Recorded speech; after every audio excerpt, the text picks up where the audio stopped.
Yo, what up guys, REAPOFF here, and welcome back to yet another video on the random string generator. This will be one of the last videos, I'm pretty sure, that I ever do with this program because it's nearing its completion, and it will find its happy place on my portfolio, forever to be cherished by those who view it.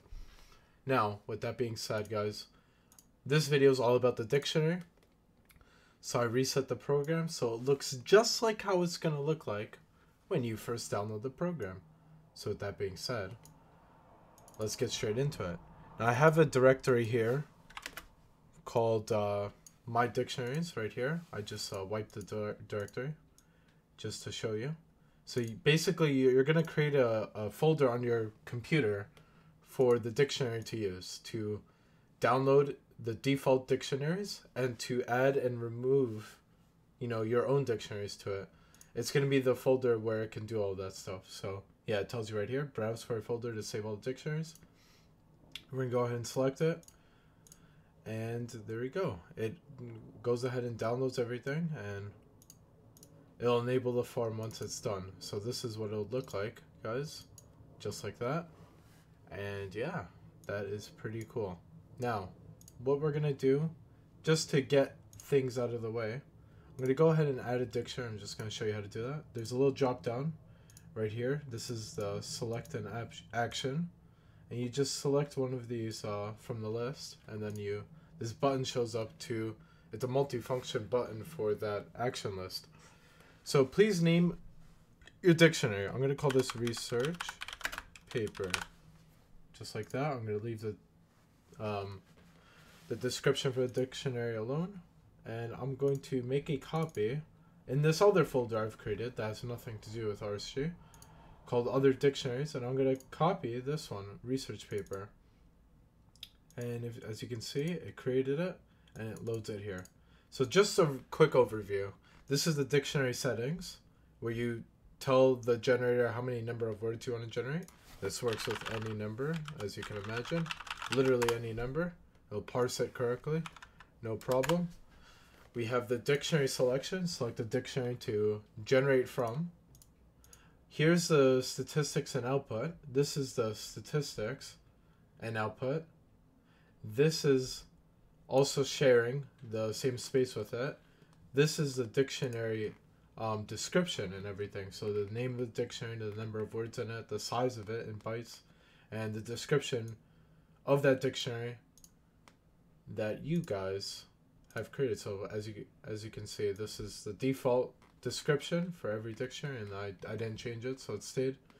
There's 1,500 plus words in here, and it's double the file size. Let me explain that very briefly. It was 11 kilobytes here, now it's 22 kilobytes here, which is 22,000 bytes. Every dictionary you add to the program is saved in Unicode. So that means if you have a dictionary in plain text, it will double the file size, essentially. Just as brief as possible, it will double the file size because it assumes that you're going to use possibly special characters. Instead of, making it dynamic, I just went with saving it in Unicode. It's not a big deal.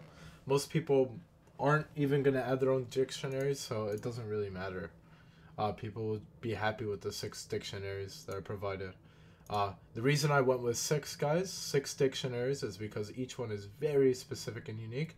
For example, corncob is the smallest of the 6 dictionaries, and it includes hyphenated words without the hyphen. Very specific stuff like that. If you're looking for that kind of stuff, corncob is your dictionary, and it is the smallest of the dictionaries, and whatever. We have the randomization method for the dictionary, how it generates its words. We have properties when we generate it. So we want to display statistics, display heavy statistics, thread the task so we can do things with the program while it's happening. Let's say we were generating 200,000 words. It could take a while. We can space each word, use punctuation, 30% chance to randomly append punctuation. Choose a random letter to begin each word. And that's use alliterations, and use noise, which is basically what it says. It randomly appends characters between words and or and before or after them. So I'm going to really talk about that feature. That's probably the most interesting pretty soon here. So I'm going to go ahead and generate. I'm just going to show you what it looks like. This is the statistics here. It tells you what dictionary, the number of words, the randomization method, number of noise, and punctuation appended right here. And then it tells you permutations of 10 words, and here's the math. So permutations of this dictionary rule set is the number of words in the dictionary, 58,100, which can also be shown here. And the number of words you're generating, 10. So the number of ways to arrange my dictionary using only 10 words from that dictionary is this number. And it has 48 digits if you want to see it. This is the full number in its glory. We have ironies, lesbians, gab, nonconformity, wreck, infod, dripping, unpreparedness, demerit class. Okay, I don't know what demerit means. This is a perfect opportunity to show another feature. You right click, you do you highlight, right click, and search. You can let me Google that for you or Google that. Either way, you can click that and it'll Google it.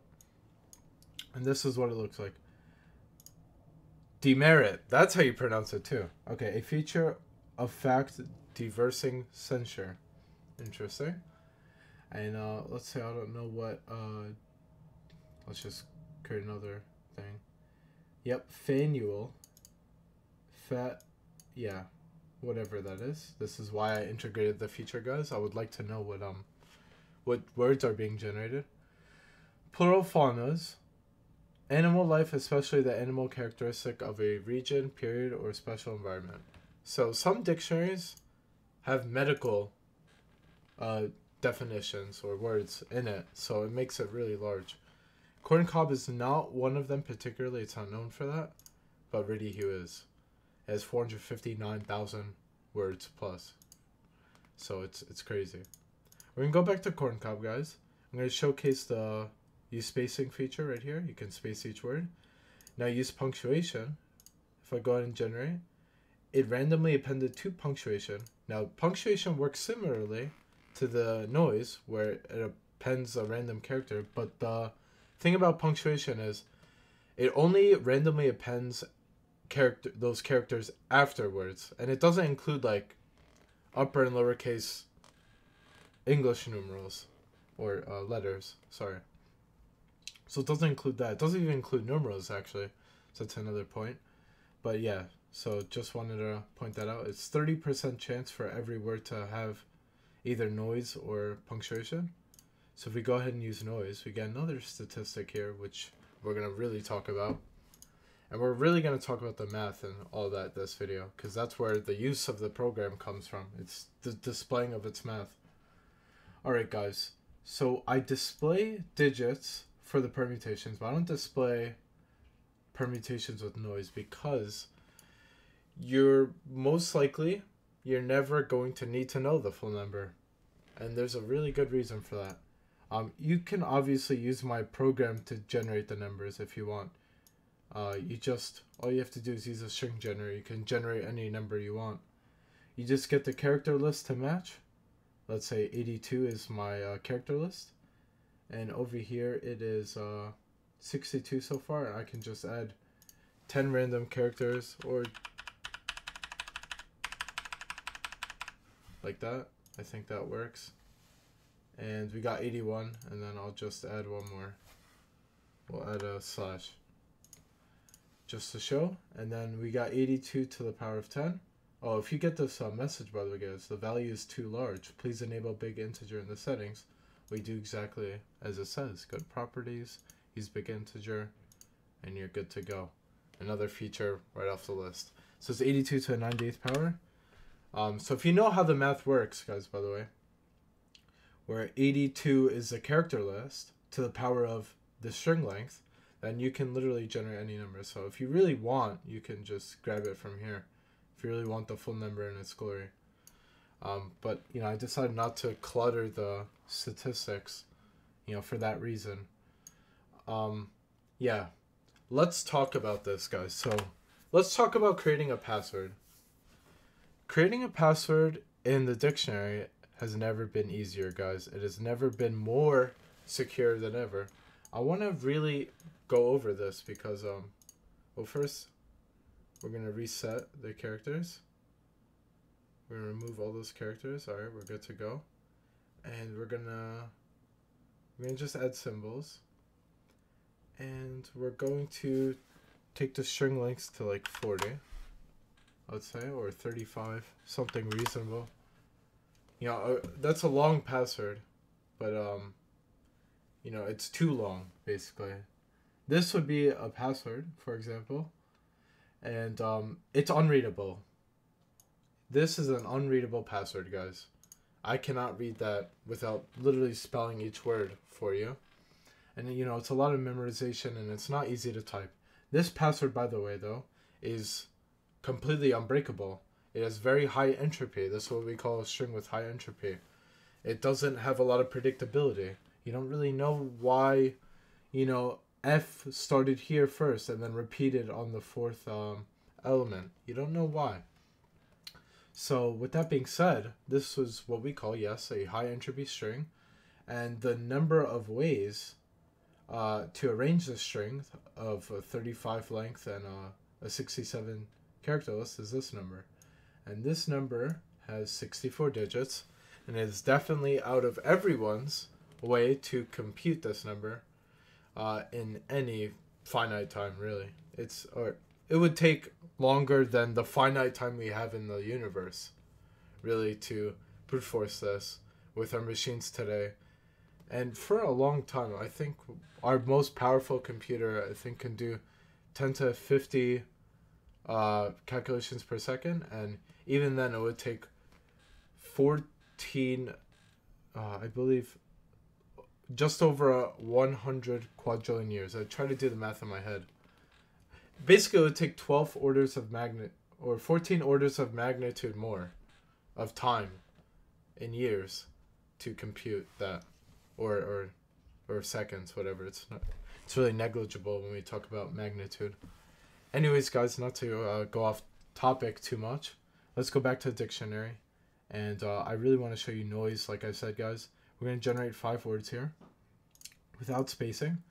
And I'm just going to show you. So we ended up generating one noise, and that happened to be right here. I think I can spot it. Parabolic, and then B happened right after it. And then enforceable chastisement, vamping envelopes. Okay, so we got that random B there. Not as secure, this password. It is 47 characters long. We can see right here. Yeah, it's not that great, guys. And by the way, it's 47 characters is original length before the appending, so technically this math is wrong, but that will be fixed pretty soon, guys. So right here we got 2 noise appended. I see it right here. Masses got a 7 in between there, and then unwrapped got a capital S right there. So guys, when you have 5 words generating and you get anywhere from 3 to 4, let's see if we can get a 4. Yeah, there we go, perfect. All right, we got spurges with a J right here. Blocking doesn't have anything, it seems. I think cheery with a Z right there. And a 4 starting before ohm. And then conjunct got an H right there. This string, if this is your password, guys, this is completely unbreakable. Completely unbreakable by today's standards. And it's very humble password. It barely, you know, it doesn't even have a random period. But the reason for this, guys, I will briefly demonstrate in this video, but I'll have a link on the screen right now and in the description, either or, that I described what kind of method this was. So basically, guys, if I want to crack this string that's 35 characters long, there's no other way other than to brute force it. What that means, I have to check every possible character or string with this size. So starting from 34 A's and then a B, 34 A's then a C, all the way, you know, that's how you'd have to brute force this. because there's no other way. But when you have a dictionary and words like this, there's something called dictionary attack, where an attacker with intent can and will crack your password if it doesn't have noise like this within seconds. Actually, if this is your password without noise, if you just remove the noise that was randomly appended, you're looking at this password being cracked thousands of times within a second. A second will go by and someone has cracked your password, guessed it right, 1,000+ times. So it's not secure. But when you start adding these random noise, well, it's starting to look like this, even though it's not. Because we're humans, we can notice patterns. I know that this is saying Spurge's blocking, cheery, conjunct. I can know that by reading it. But a computer can no longer really comfortably use dictionary attack. The dictionary, basically it uses words instead of random characters to guess a password. And since you have all these random characters in between, in any spot really, the computer doesn't really know, or the algorithm doesn't really know where those characters are. So with that being said, this string starts to look like this. So this is 32 characters, plus 4, this is 36 characters. This is what it would look like right here, guys. So this string and this string kind of look similar in terms of entropy. So it's really crazy. There are some dictionary attack methods that do append noise like this, but the more noise you have, guys, anywhere between how many words you're generating equaling it, so noise appending 5 would be even better than this, obviously, for obvious reasons. Well, yeah, guys, that's basically the beauty of it, really. And I like to humble myself thinking that, I've made something pretty damn useful coming out from something that's not really useful. So it's really nice. It's really nice to be able to come out here and make this video for you guys because, this is something I'm really passionate about. I spend a lot of time coding and just thinking of ideas and feature creeping this whole program. The dictionary was never a thing 3 months ago. I started developing it about 3 months ago, and it came to this. And this program is more useful than ever because of this little feature I added, this whole new endless possibility of creating high entropy strings, those of which cannot be cracked easily, or random passwords that are really easy to remember, easier to type rather. So thank you so much for watching, guys, and peace out now. Peace out now.